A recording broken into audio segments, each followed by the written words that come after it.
Live from New Delhi, you're watching DD India Live, India's voice to the world. I'm Siddharth Bharadwaj. Coming up in the next 30 minutes. Prime Minister Narendra Modi highlights significance of India's national song Vande Mataram during discussion in lower house of Indian Parliament, calls it an inspiration in country's freedom struggle.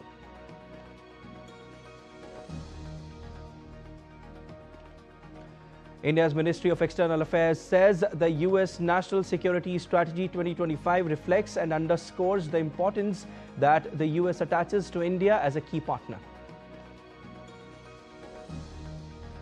Ukrainian President Volodymyr Zelenskyy holds talks with French, German and British leaders in London over US-backed peace plan, security guarantees, long-term funding in focus. Thailand-Cambodia tensions flare further after Bangkok launches air raids along disputed Cambodia border, warns of further military action until sovereignty secure. Evacuations continue across both sides of the border.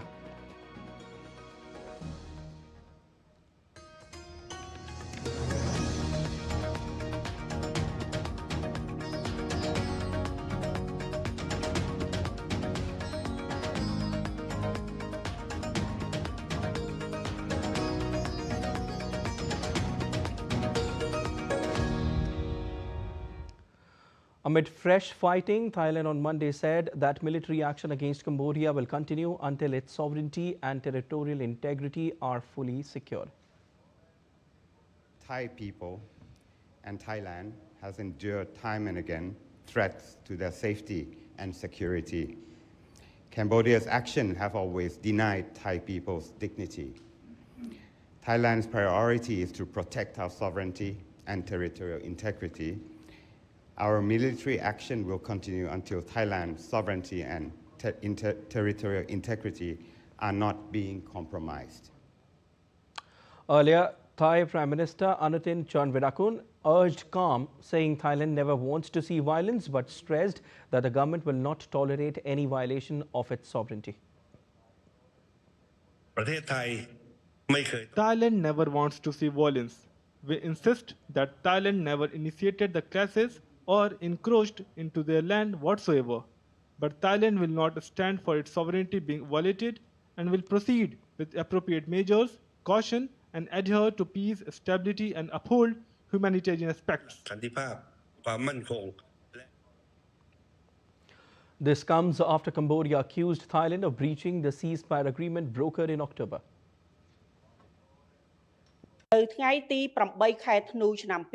The Defense Ministry of Cambodia strongly condemns the inhumane and brutal acts. These clearly show that the Thai side violated the ceasefire and the joint declaration between Cambodia and Thailand that was signed by the Prime Ministers from both Cambodia and Thailand on October 26, 2025, with the witness of US President Donald Trump and Malaysian Prime Minister Anwar Ibrahim, who is the current ASEAN chair.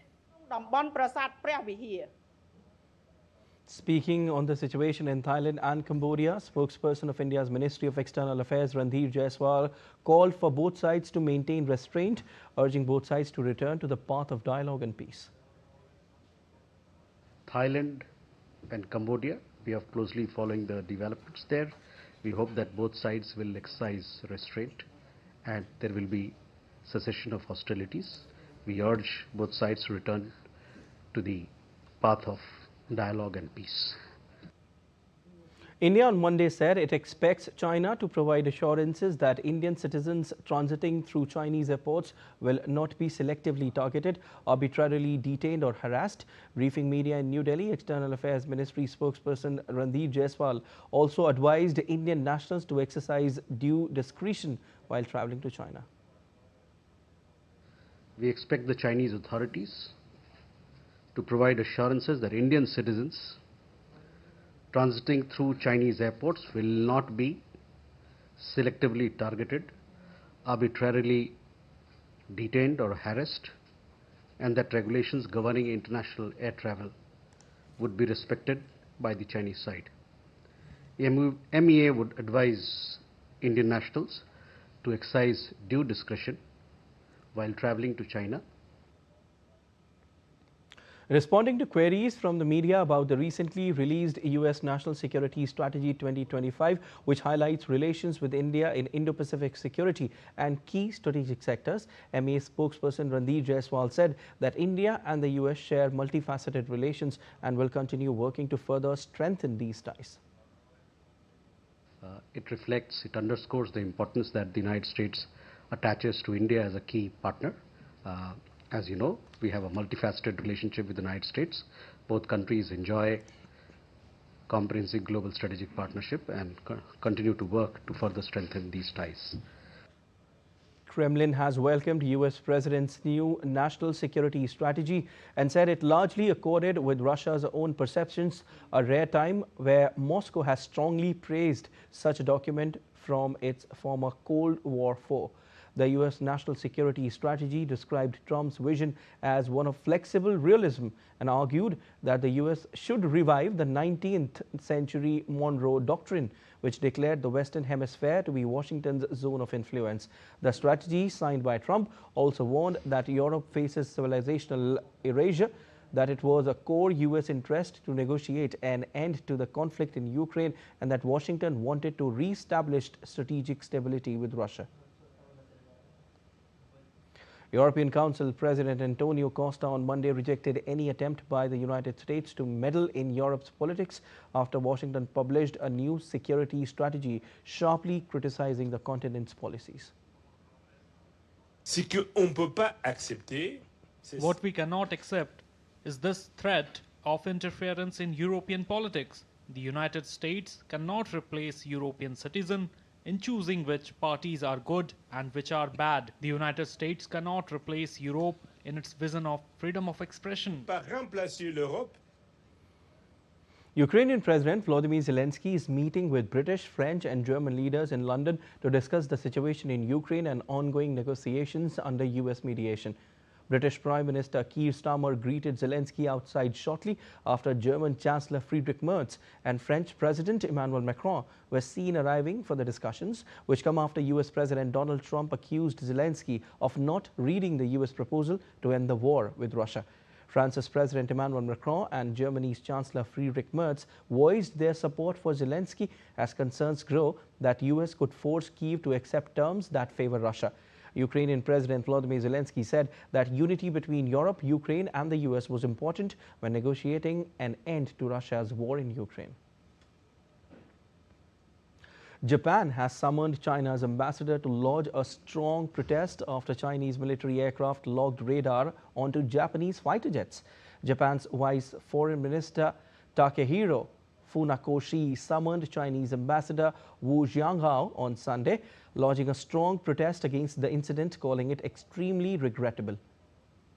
Japan's Defense Ministry reported that Chinese military aircraft twice logged their radar onto Japanese fighter jets southeast of Okinawa on Saturday. The Chinese Navy, however, denied the claims, calling them inconsistent with the facts. Japanese Foreign Ministry has asked the Chinese government to prevent similar incidents in the future. Syrians marked the first anniversary of the overthrow of Bashar al-Assad and his iron-fisted rule on Monday as the fractured nation struggles to find stability and recover after years of war. Military parades were organized on Monday in various Syrian cities to mark the first anniversary of Bashar al-Assad's fall. Assad fled Syria for Russia a year ago as rebels commanded by Syria's new president Ahmad al-Shara seized Damascus and ended his rule. More than 13 years into a war that spiraled out of an uprising against Assad. Shara marked the occasion by performing dawn prayers at Damascus's Umayyad Mosque. He was dressed in military fatigues like those he wore during the victorious rebel campaign spearheaded by his Islamist Hayat Tahrir al-Sham group. Norwegian police said on Monday that they had arrested a suspected shooter after receiving reports of gunfire at Oslo's largest shopping center. Police said in a statement that no injured people had been found and that it was safe to reopen the center again after it was earlier evacuated. Police spokesperson Tom Berger told journalists the suspect, a 19-year-old, had called the police before he fired a single shot with a shotgun into the ceiling. The suspect had also been carrying a baseball bat and a knife. A look at other stories that are making news around the world. Moscow Zoo released video on Monday of two Amur tiger cubs born last August at the zoo's Center for the Reproduction of Rare Animal Species. The cubs were kept in a closed shelter for the first weeks after birth and have only recently started to explore outside world by venturing into an open enclosure. 4 elephants from a local training center used their trunks to pick up large pieces of log and helped clear stuck vehicles in Pidi Jaya, a district in western Indonesia hit by flooding. Country's disaster mitigation agency said 961 people have been killed across north and west Sumatra and more than 1 million displaced.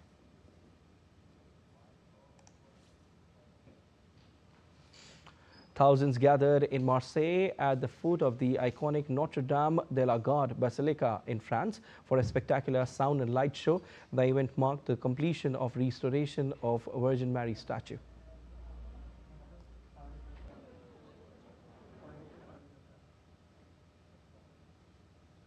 India's External Affairs Minister Dr. S. Jaishankar met European Trade and Economic Security Commissioner Maros Sefcovic in the national capital on Monday.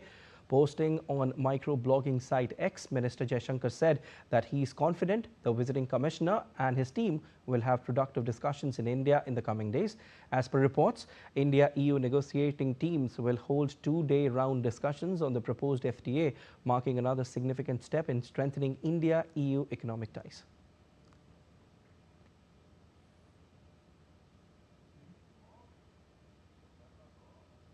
The third edition of India-Nepal Cultural Festival started on Monday in Lumbini, organized by the Embassy of India in Kathmandu, ICCR and Lumbini Buddhist University.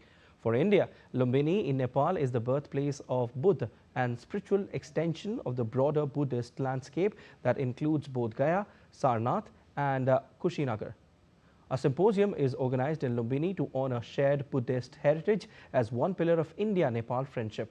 Professor Tika Ram Acharya, Registrar of Lumbini Buddhist University, shared that academic symposium acts as a bridge between two nations for scholarly exchange, enhancing cultural relationship that is ancient and enduring. Our festivals and our ideas of peace and friendship are shared. Most importantly, Buddhism, one of the world's most profound and life-transforming philosophies, to birth, blossom, and flourish in Nepal and India.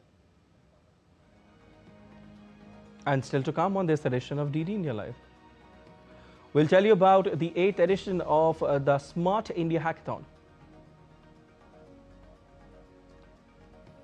Indian cricketers fined 10% of their match fee for maintaining a slow over rate against South Africa in the second ODI.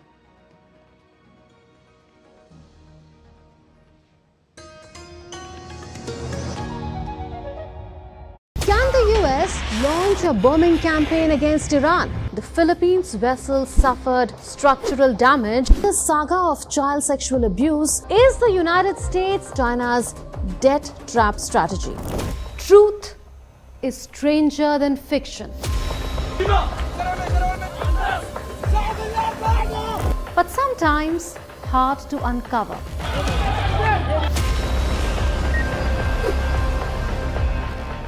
Trust us to tell the truth, unadulterated and pure, of every story that matters to you.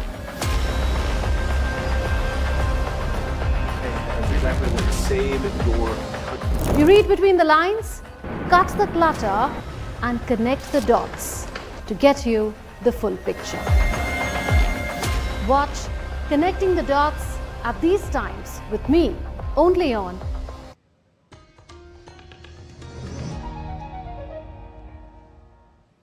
You're watching DD India Live. I am Siddharth Bharadwaj.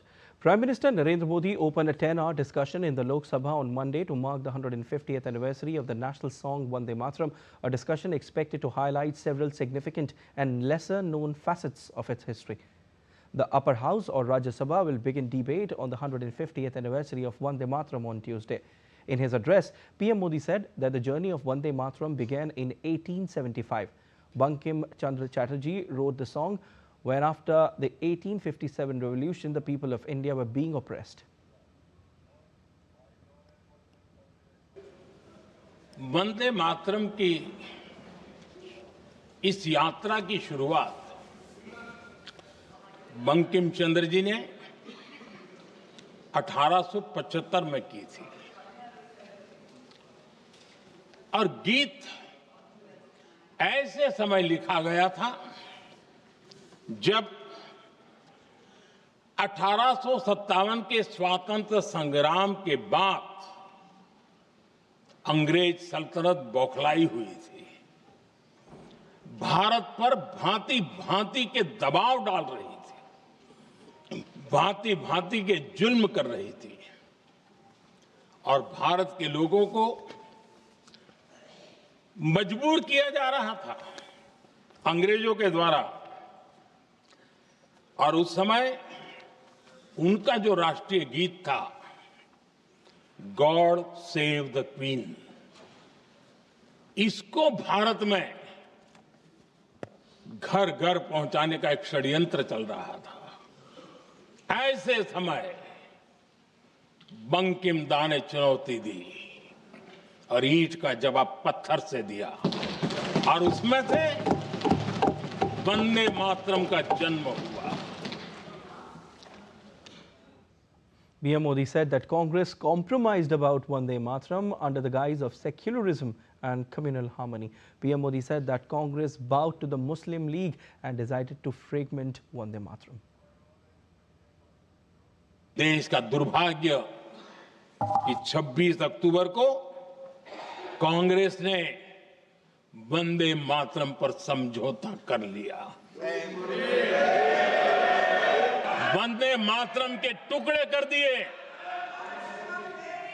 उस फैसले के पीछे नकाब ये पहना गया, चोला ये पहना गया। ये तो सामाजिक सद्भाव का काम है, लेकिन इतिहास इस बात का गवाह है कि कांग्रेस ने मुस्लिम लीग के सामने घुटने टेक दिए और मुस्लिम लीग के दबाव में किया। और कांग्रेस का ये तुष्टीकरण की राजनीति को साधने का एक तरीका था। India's Minister for Education Dharmendra Pradhan and Australian Minister for Education Jason Clare hosted the third Australia-India Education and Skills Council meeting in Delhi on Monday. The meeting focused on advancing educational collaboration and exploring key bilateral initiatives. The two leaders also reviewed the existing cooperation in education, innovation, research, and had meaningful discussions on further strengthening engagements across the entire education spectrum from preschool to PhD. One of Australia's top universities, ranked in the QS World University Rankings Top 20, is set to establish a campus in India. Minister Dharmendra Pradhan and Jason Clare handed over the letter of intent to the University of New South Wales on the sidelines of the third ISEC meeting. India's Minister of State for Skill Development and Entrepreneurship, Jayant Chaudhary, held a bilateral meeting with Australia's Minister for Skills and Training, Andrew Giles, in National Capital on Monday. The discussions, held as part of the Australia-India Education and Skills Council, focused on advancing cooperation in vocational education, skilling ecosystems, institutional partnerships, and pathways for a modern, future-ready workforce. Union Civil Aviation Minister Ram Mohan Naidu Kinchurapu on Monday said Indigo crisis happened due to problems in its crew rostering and internal planning system. Replying to a question in Rajya Sabha or upper house of the Indian Parliament, Civil Aviation Minister said Indigo's internal system was responsible for the crisis that resulted in large-scale flight cancellations. There was 1 full month of operations in the new FTTL also. Why I am mentioning this point, even though we are saying because of the FTTL this situation has arisen, there have been a lot of internal complications. This is a day-to-day operations thing that the Indigo should have maintained. Indigo was supposed to manage the crew, was supposed to manage the roster through its day-to-day operations. We are there to check if the FDTL is properly implemented or not, and there has been no compromise on that side. And for one thorough full month, we have been observing. On 1st of December, we had a meeting with Indigo on FDTL itself. When they required some clarifications, we have given the clarifications also with that idea, and they have not flagged this issue. So everything was running normal till then. Suddenly we have observed this on 3rd. Immediately when this was observed, the ministry came into the picture. We have taken over the situation at the airports. We have consulted all the stakeholders, and then you have seen how things have unfolded for those 2 days. Definitely, there was a lot of difficulty that has been faced by the passengers. We are doing an inquiry, and we will take very, very strict action, not only for this situation, but also as an example. We will set an example for all the airlines. If there is any miscompliance, any non-compliance or non-adherence for any single person, any entity or any organization or any operator functioning in this civil aviation, we will take very, very strict action so that we set an example in the industry. The 8th edition of the Smart India Hackathon is being conducted by the Ministry of Education's Innovation Cell in collaboration with the All India Council for Technical Education. Smart India Hackathon is a nationwide initiative aimed at providing students a unique platform to develop innovative solutions to the real-world problems faced by government ministries, departments, industries and other organizations. Zelenskyy Institute of Management, We School in Mumbai, one of the nodal centers across the country, is hosting the software edition of Smart India Hackathon 2025. With one clear mission, solve for India, build for the world, the software edition of Smart India Hackathon 2025 is being hosted by the Zelenskyy Institute of Management, We School, Mumbai. This year, 1,360 shortlisted teams comprising over 8,160 students are participating in the national level grand finale.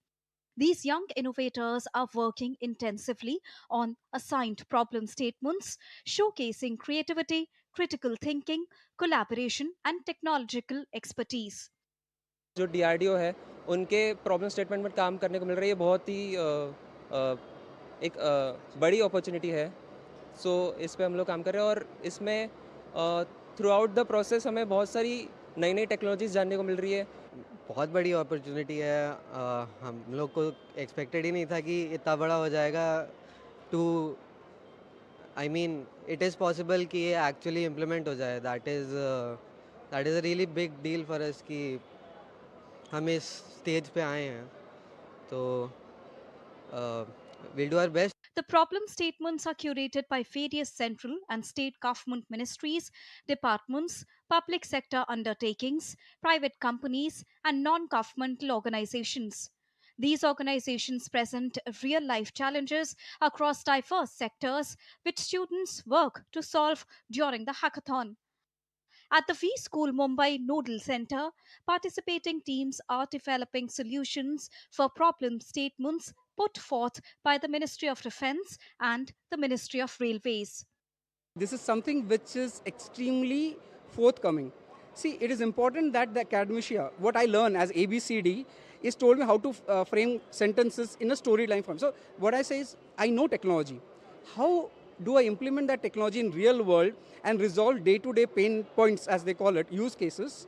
This is what is being taught over here. So unlike the earlier education system where aap padh lo, and then you come to the industry and find out what the industry wants, this is very good, wherein we have now started incorporating kids into real world requirements. And now they know, I have learned this, I need to learn this, and then implement that practicality into the day-to-day operations. Group Director Professor Dr. Uday Salunke said the Smart India Hackathon initiative provides the students and the youth an opportunity to leverage their creativity and innovation-driven mindset to solve real-life problems faced by the society. Prime Minister has always encouraged young minds to actively contribute towards building a Viksit Bharat by the year 2047, and this initiative is a strong step in that direction. Hackathons can bring about a tremendous opportunity to solve the problems, and in a shortest span, using technology as a backbone.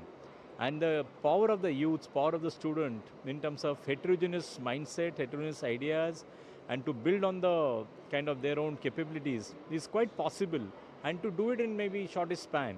So SIH 2025 with 36 hours kind of the entire agenda, students can really come out with wonderful solutions, and we believe in our Prime Minister's vision. All of us should really contribute. Smart India Hackathon 2025 has been one of India's largest innovation responses, emerging as a key driver of patents, startups, mentored innovation, and technology adoption. This year's edition focuses on priority sectors such as space tech, renewable energy, cybersecurity, medtech, robotics and drones, defense technology, smart education, and agri-tech. Sharma Mishra's report for DD India. In sports, India cricketers were fined 10% of their match fee for maintaining a slow over rate against South Africa in second one-day match in Raipur. Match referee Richie Richardson imposed the sanction after KL Rahul's side was ruled out to be 2 overs short of the target after time allowances were taken into consideration. Rahul pleaded guilty to the offence and accepted the proposed sanction, so there was no need for a formal hearing. India lost that match as South Africa squared the 3-match series at 1-1. But India won the third ODI to clinch the series. And that's all for this edition of DD India Live. But let us know your thoughts on the news of the day. For those on the go, you can get all the latest news and updates from India and across the world on DD India mobile app. The app is available on both Android and iOS platforms, and you can scan the QR code on the screen to download now. We'll be back with more news as it breaks here on DD India. I'm Siddharth Bharadwaj from all of us here in Delhi. Thanks for watching DD India Live.